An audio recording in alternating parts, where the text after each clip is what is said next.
Nihute mujye mushaka amafaranga uko bameze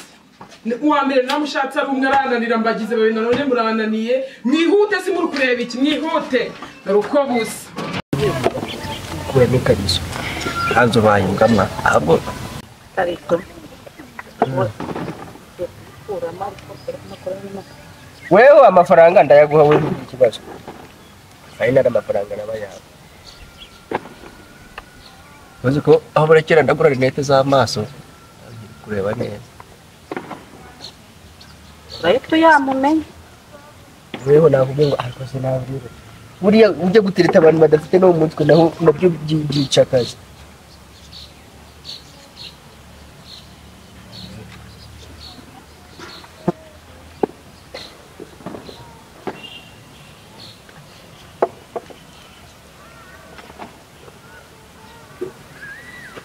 kumbwiye ngo reka amafaranga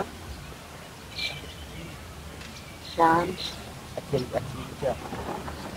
nabo yampa akira ari nyine biyisi yawe nabinzi ngo ni umweru bafata uwa mwese Kariso aho unyuze ubwira ngo abisegure franga ngiko ndiko nagiye gushara hano wa data afasha uri kunkoza izo ngwari ariko babarira inama kunkoresha ibyo bikariso byawe karabwira ntabwo yamanuza amenyo wewe yakora iza nyihera amafaranga twavuga muha amafaranga ngo ni nkura Kariso amafaranga twavuga nyanga cyamfara amafaranga kandi wese tugiye tucikanya kugeza mbwira ngo nangaye uwo mpayurama ntari waratasha abanze bazataye ntazi ijana zirimo nani ntitwavuganye kuri amafaranga ngura Kariso